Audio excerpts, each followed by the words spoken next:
Hi friends, ఈరోజు ఈ వీడియోలో ఆంధ్రప్రదేశ్ రాష్ట్రంలో ఎన్నికల సమయంలో హామీ ఇచ్చిన ఆడబిడ్డ నిధి పథకానికి సంబంధించి రూపాయల శుభవార్త రావడం జరిగింది. రిపబ్లిక్ డే కానుకగా చంద్రబాబు నాయుడు గారు విడుదల చేయబోతున్నారు. సో దానికి సంబంధించిన అర్హతలు ఏంటి, ఎవరెవరికి ఈ పథకం వర్తిస్తుంది ఏంటి, సో దానికి సంబంధించిన పూర్తి ఇన్ఫర్మేషన్ ఈ వీడియోలో తెలుసుకుందాం. సో ప్రభుత్వం ఎన్నికల మేనిఫెస్టోలో భాగంగా ప్రతి అర్హత కలిగిన మహిళకు నెలకు 1500 రూపాయల ఆర్థిక సహాయం అందిస్తామని స్పష్టంగా హామీ ఇచ్చింది.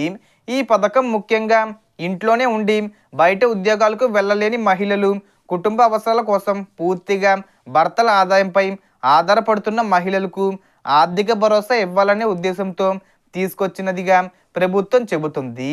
ఇప్పటికే మహిళల కోసం ఉచిత బస్సు ప్రయాణం, ఉచితంగా 3 గ్యాస్ సిలిండర్లు కూడా పంపిణీ చేశారు. ఇతర సంక్షేమ పథకాలు అమల్లో ఉండగా ఆడబిడ్డ నిధి పథకం ద్వారా ప్రతి నెల నేరుగా బ్యాంక్ ఖాతాల్లో డబ్బులు జమ చేయాలన్నది లక్ష్యం. ఈ పథకం అమలుకు సంబంధించి అధికారిక ప్రకటన కోసం మహిళలంతా ఆసక్తిగా ఎదురు చూస్తున్నారు. ఈ పథకాన్ని రిపబ్లిక్ డే సందర్భంగా జనవరి 26వ తేదీన ప్రకటించే అవకాశం ఉంది.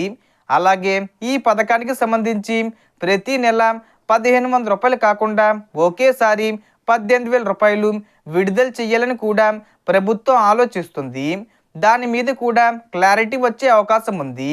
పథకం ప్రారంభమైనప్పుడు Aadhaar card, ration card, bank account తప్పనిసరిగా ఉండాలి. ఆధార్లో పేరు, వయసు సరిగ్గా ఉండాలి. బ్యాంక్ అకౌంటు యాక్టివ్లో ఉండాలి.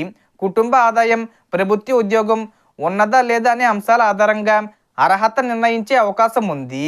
ప్రభుత్వం అధికారికంగా నిబంధనలు ప్రకటించిన వెంటనే మీ సేవా కేంద్రాలు, గ్రామ సచివాలయాల ద్వారా దరఖాస్తు ప్రక్రియ ఉండే అవకాశం ఉంది. సో దీనికి సంబంధించి ఏ చిన్న ఇన్ఫర్మేషన్ వచ్చినా నేను వీడియో చేసి పోస్ట్ చేస్తాను. ఆ యొక్క అప్డేట్స్ మీరు మిస్ కాకుండా ఉండాలంటే వెంటనే మన ఛానల్ని సబ్స్క్రైబ్ చేసుకోండి. సో మనకు వచ్చిన ఇన్ఫర్మేషన్ ది ఫ్రెండ్స్, మీకు ఈ వీడియో నచ్చితే లైక్ చేయండి, షేర్ చేయండి అండ్ సబ్స్క్రైబ్ చేసుకోండి. Thanks for watching.